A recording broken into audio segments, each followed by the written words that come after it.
Strange historical dramas and usually poor political leadership. From Clinton to Biden, they have arguably known How's only everyone doing? substandard I'm glad you presidencies, all red have and blue alike. tuned in to We're watch. This talking is about our really kids. important what I'm gonna show you guys. I'm not gonna take Theirs too is long an on this America one where because I'm gonna make public a second confidence video in the nation's right basic behind this one institutions has about undergone a gruesome the shape of and reality. wholesale slide. Do we wonder Okay, so that let me back millennials' up. expectations and desires about family and children might be diverging from those of their A world that is bursting. Oh wow. growth? I mean, I'm thinking of Right there. economic growth. Okay, so this is the Hoover Institution. This is called Uncommon Knowledge. He has great interviews with a lot of hardcore researchers, scientists, engineers, political world leaders, and whatnot. So this is really good, good place to learn about the broader parts of life, especially the geopolitical part. So I'm gonna get started right away and let you guys listen to this. Let me put it up. Let's go ahead and put a mute on Pandora. It's harder.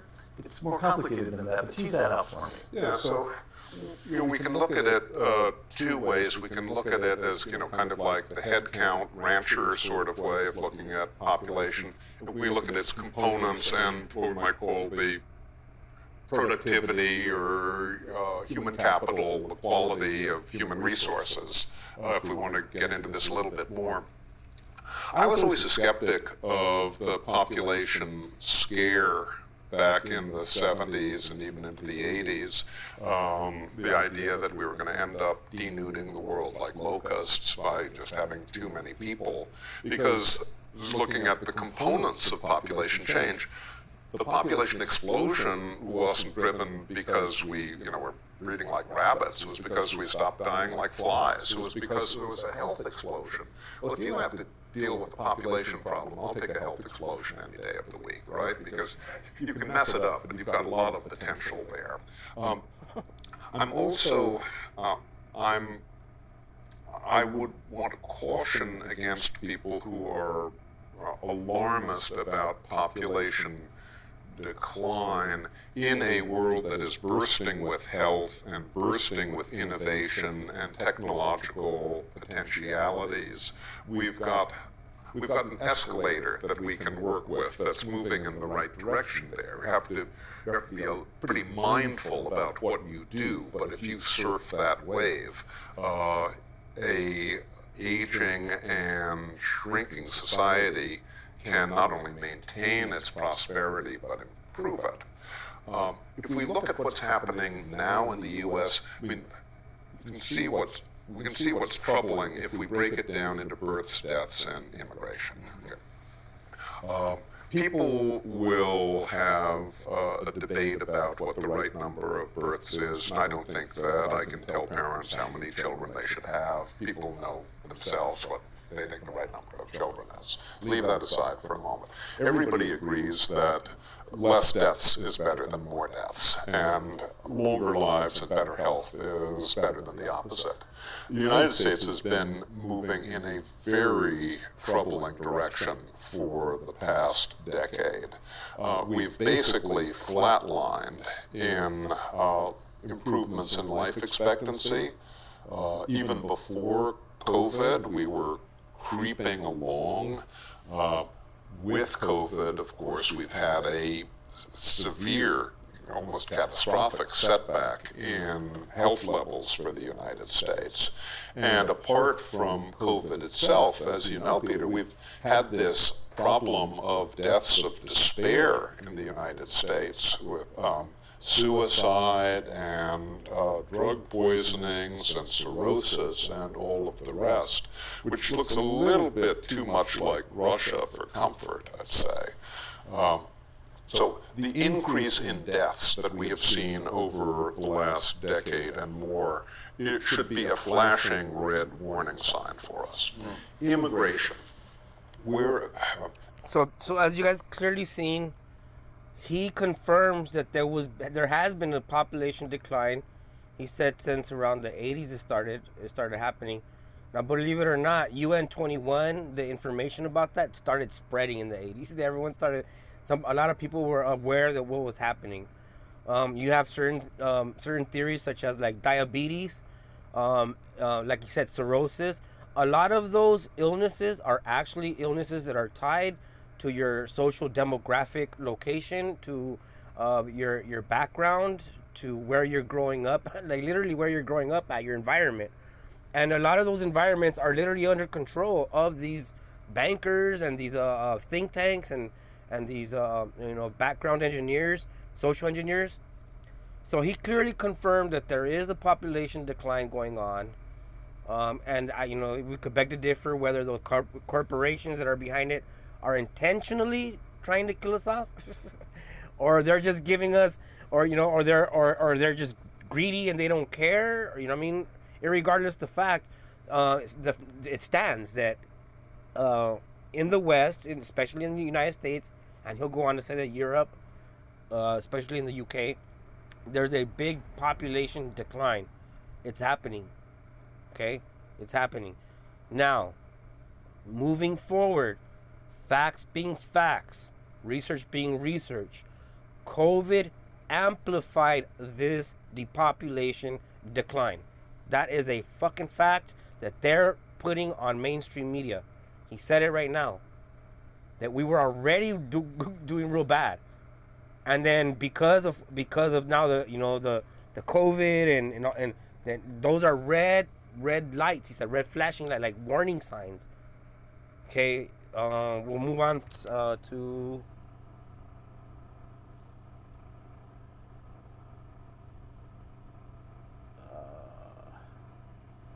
Move up to 40. It should be 45 minutes.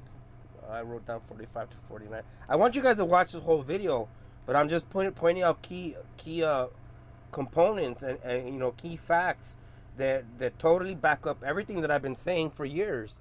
I've been sitting here behind these social engineers, trying to watching what they're doing. This is ridiculous what they're doing. They're literally like they're like giving us poison and they're making sure we're dying off. Like, I swear. And we're all thinking we're all having a great time.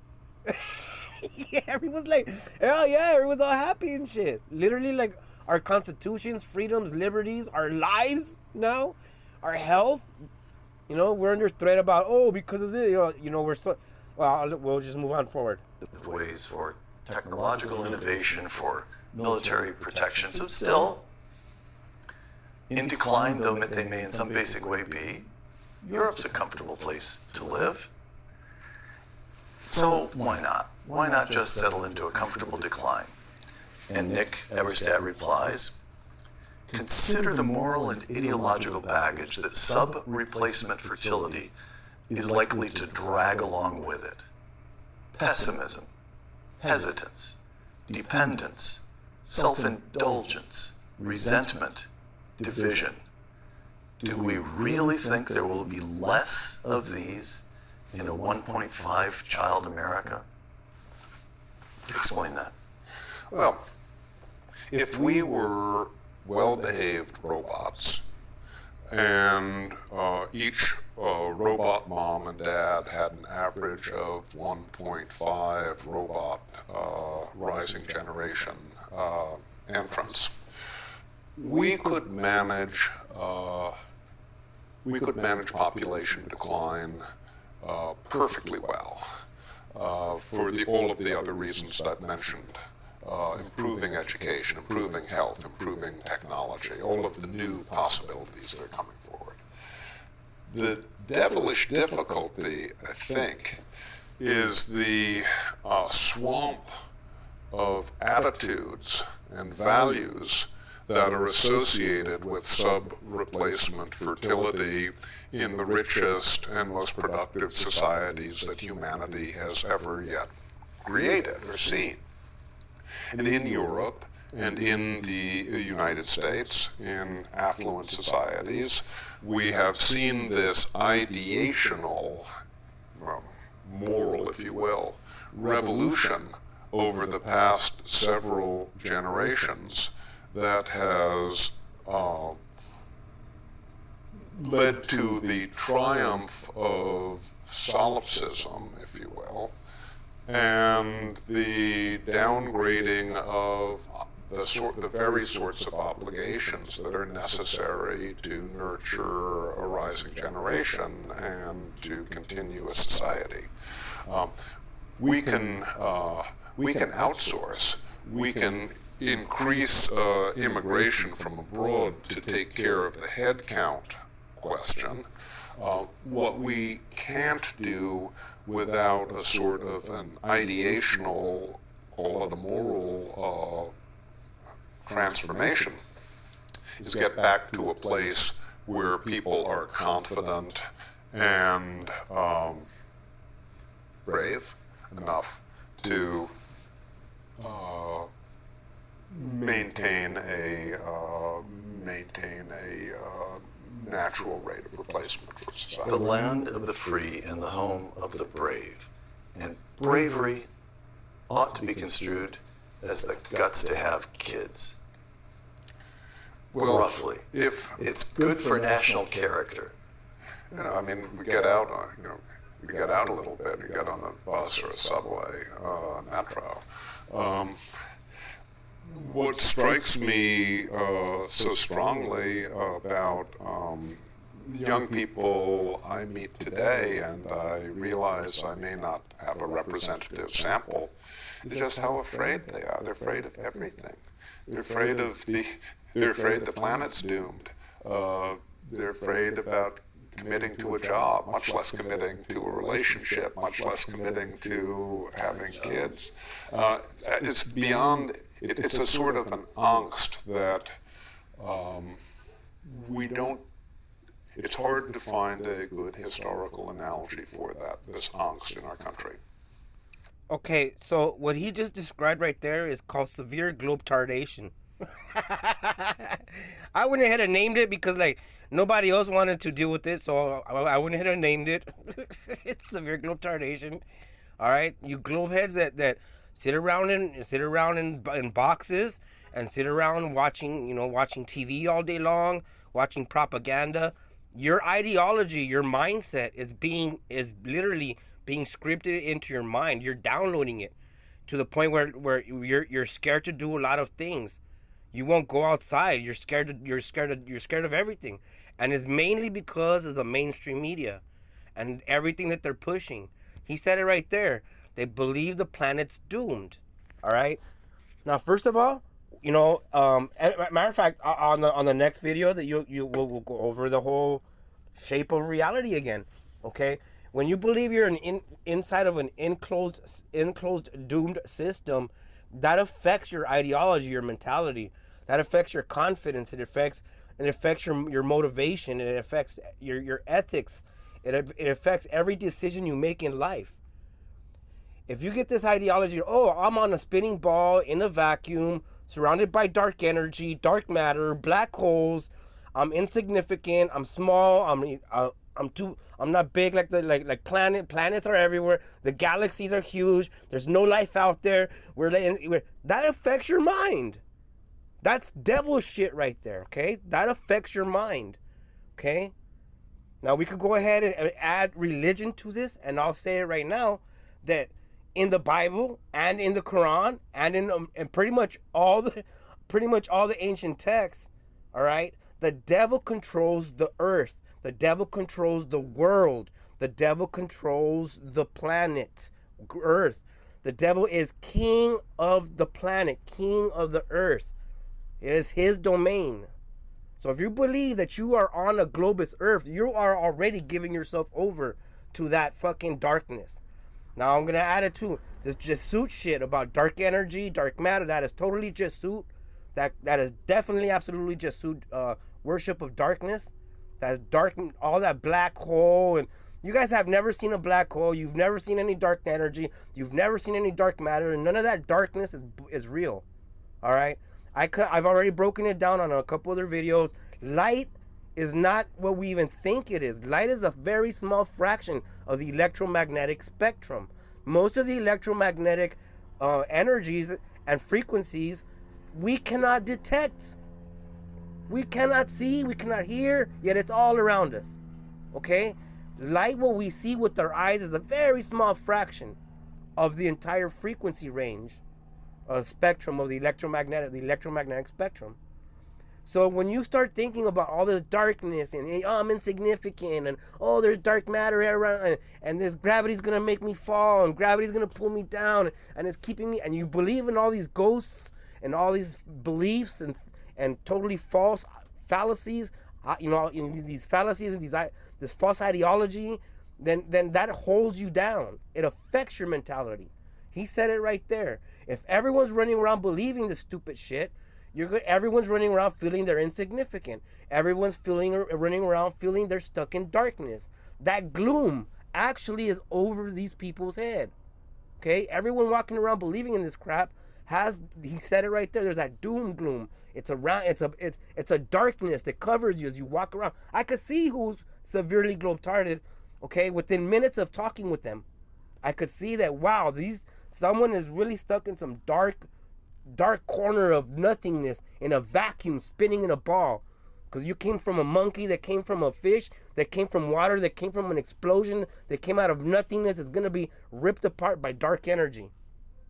Okay? That is bullshit. Anyone believing that fucking crap walks around with this sort of attitude. Okay? This is the total fact. He said it right there. Okay? When you get everyone to believe these type of beliefs and have this type of mentality, this is what society comes down to. He said it right there. This is the Hoover Institution. Okay, that right there is a world-renowned social engineer. He said it right there. Okay, don't tell me that YouTube was right for removing my last video, that when I said that depopulation was tied to COVID, because it totally is. He just said it. I want the fact checkers to try to remove this shit. Go ahead, try. Now look, I'm gonna bounce up to 57, and you know what I mean? I'm not into conspiracy theories. I'm into conspiracy facts. If I know that someone's conspiring to do something, then that's a conspiracy fact, and everyone should know about it. If our lives are under threat, if everything that we're like, our ideology, our mentalities, our families, our communities, our cities, our fucking environment, if all of that's under attack, we should all be aware of that so we know our bigger enemies. Because this whole divide and conquer thing really, really, really hits home. All right? You need to know your enemies. We are not each other's enemies. We're not even enemies with Russians. All right? We're not. I don't know not one goddamn Russian has ever disrespected me. All right? I don't know any Russians. I don't have a problem with Russians. I don't have a problem with Chinese. I don't have a problem with any of these other countries. All right? What's on TV is I'm not even gonna watch TV, because that will try to affect me on how I hear the word Russian. I'm cool. Someone that's been watching TV in the last couple months, they hear the word Russian, they get all mad. Their fists clench up. They start like grinding their teeth. Then they start babbling about Putin. You don't know Putin. What the fuck? Putin sits at the table to eat with Joe Biden and all these fucking assholes behind the scenes at these Davos World Economic Forums and these United Nation peacekeeping rallies and man, this is bullshit. Now, moving forward, I hate to say, I'm not trying to, but this is something that I'm gonna have to throw some gas on the flame. But you conspiracy theorists that keep talking, they are racial against the Hebrew community. Okay, just listen to this. Information era, we've got these fantastic statistical tools, but they don't do that much good if you don't ask the right questions or you don't see the things hiding in plain sight. And I don't think there's any science to that.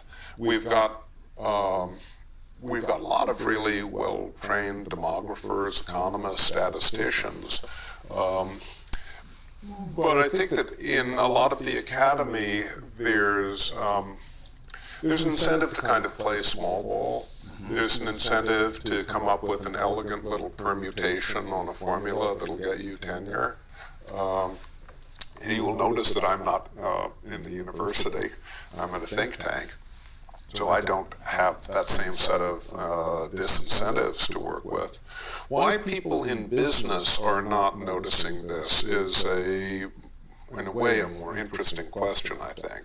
I mean, I gather that the richest guy in the world seems to think that demography is Elon Musk, that's exactly right. Elon Musk does see this, and he tweets about it. Yeah. Yes. Yeah.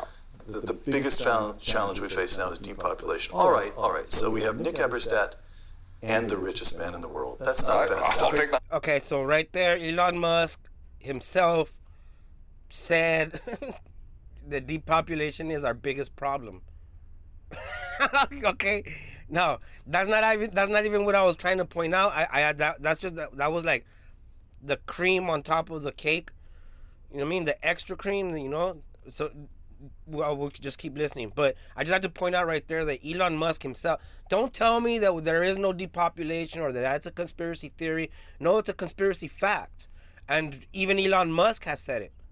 Okay, people are conspiring behind the scenes to control our lives, which are in fact affecting us, affecting our health, affecting our decision making, affecting our freedoms, our liberties, our way of being, our way of lives. And we have been used to living a certain way for decades. And now everything's changing. Within 10 years, I could easily see a Mad Max scenario out here in California. But yeah, listen to this though. That's Nick, let me coach you another time here. A couple of last questions now. People under 40 do not have much memory of an America with a vibrant, private sector-driven economy. They came of age during a strange historical run of unusually poor political leadership. From Clinton to Biden, they have arguably known only substandard presidencies, red and blue alike. You're talking about our kids, of course. Theirs is an America where public confidence in the nation's basic institutions has undergone a gruesome and wholesale slide. Do we wonder that millennials' expectations and desires about family and children might be diverging from those of their morning in America parents? Well, that went through me like kind of a knife because, of course, you and I, like so many of our friends, came here during the 80s. And during the 80s, we felt as though the country was going someplace. Taxes got cut. We thought that was an achievement. Now we understand the importance of low taxes. Federal budget came more or less under control, at least shrank relative to growth in the private sector. We stand up to the Soviets. Lo and behold, the Soviets throw it in. And we win the Cold War. And America seems a pretty glorious place. And my thinking and your thinking is conditioned by that experience. And our kids' thinking just isn't. So what do you say? Here's the question, Nick, because you're a wise man. Now I'm going to ask this question to you in your capacity as a wise friend and not as a demographer. Let's imagine Augustine of Hippo in the early 5th century, and there he is in North Africa, and he's receiving bulletins about the sack of Rome. And this high civilization that meant everything to him is gone. He watches as across the Mediterranean Rome falls. And yet he leads an impressive and good enough life that he comes down to us as St. Augustine. If we're stuck with this America of creeping despair and of continuing loss in its relative importance in the rest of the world, what do you say to your kids about how to lead a good life in different circumstances from the ones in which you yourself grew up? Sure. Well, I mean, the future starts here, and the future starts in your own little circles.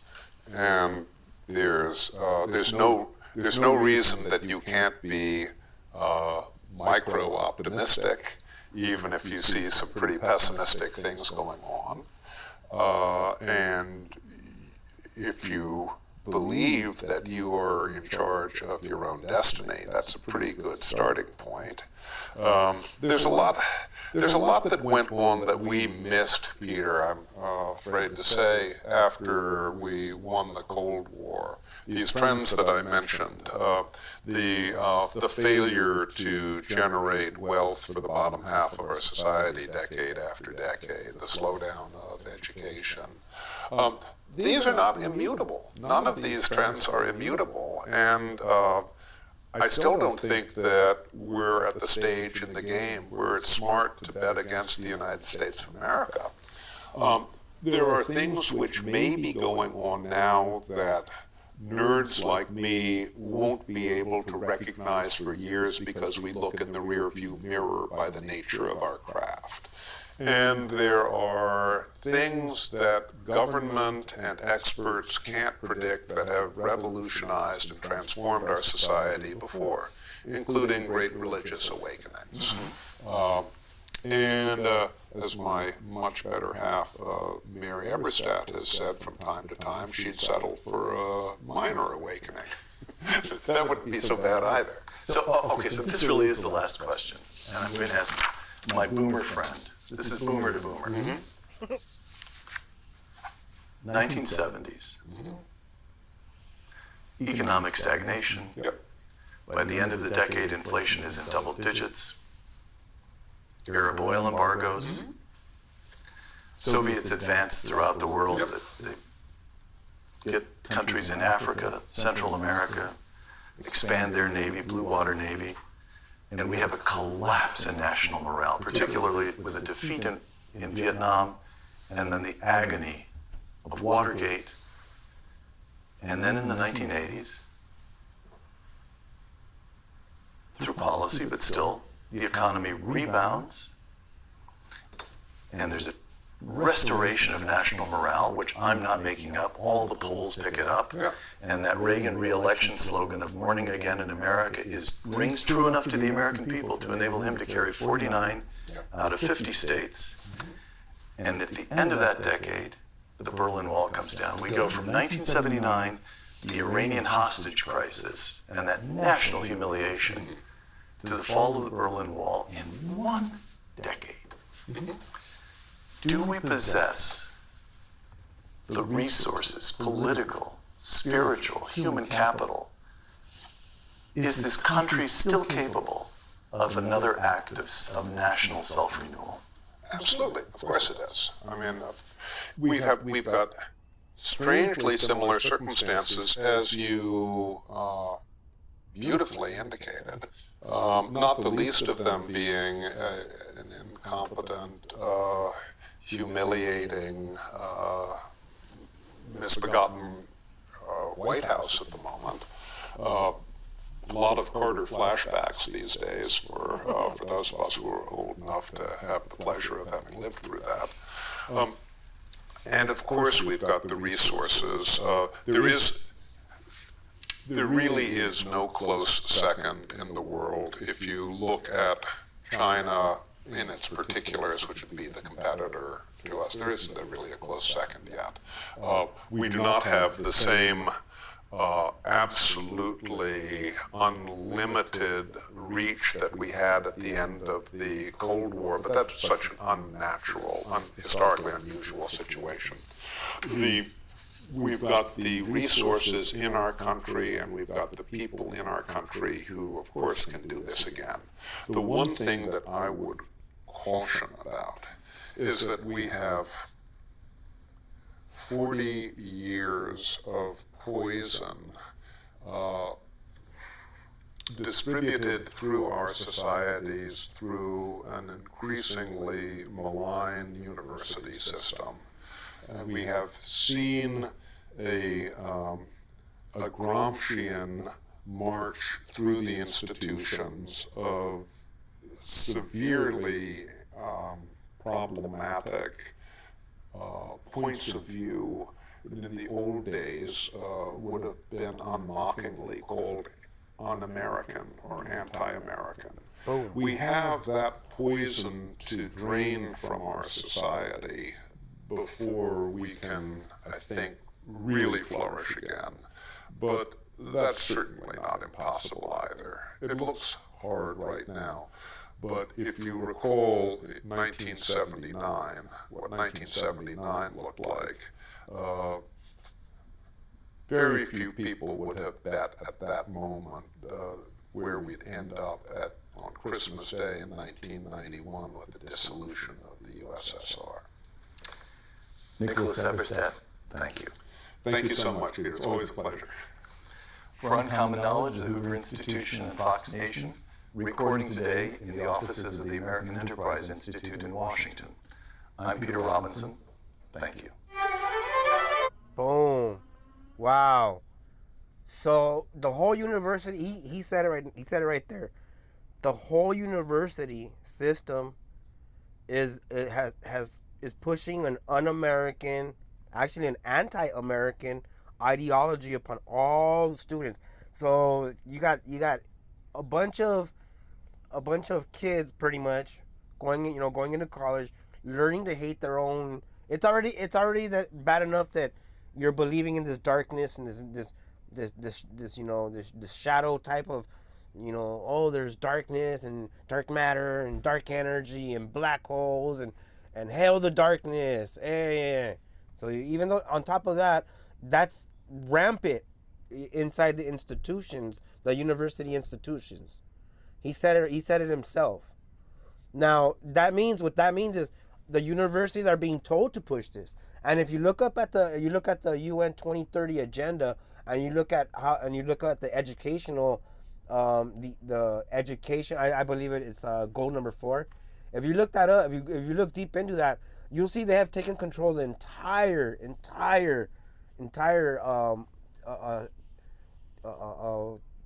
teaching and learning.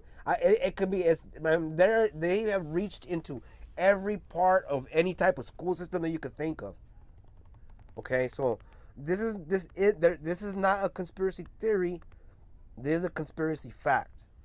Now, inside this, on top of all that, okay, he says, I'm gonna have to push it because the numbers are here, and I want you guys to watch the video, and I want you guys to point out if I'm wrong. He clearly says that the only demographic culture right now that's thriving are in fact the Jews. Okay? Now, that's not a conspiracy theory, it's a conspiracy statistical fact. Okay? Prove me wrong, all right?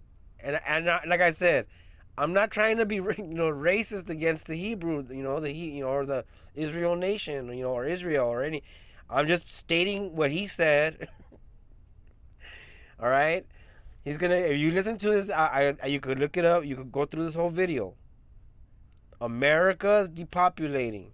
The UK is depopulating. China has been depopulating. Russia's depopulating. Fucking Ukraine's sadly getting depopulated right now. And yeah, Ukraine is real small compared to the Soviet Union. They're not gonna win shit, guys. That's a stupid bet, or a stupid, and for everyone that's like, yeah, they should fight. No, they shouldn't. What's wrong with you people? Okay, it's real clear cut. They don't join NATO, and then Russia will leave. That's it. It's that simple. It's that simple. Why would we need Ukraine to join NATO? We don't need it. NATO was made during the Cold War, I believe it was, and that was to specifically stop the Soviet Union. There is no Soviet Union no more. The Soviet Union collapsed, like he said, 1991. NATO should have been dissolved 1991 when the Soviet Union collapsed. Okay, Russia is not the Soviet Union. That's so stupid.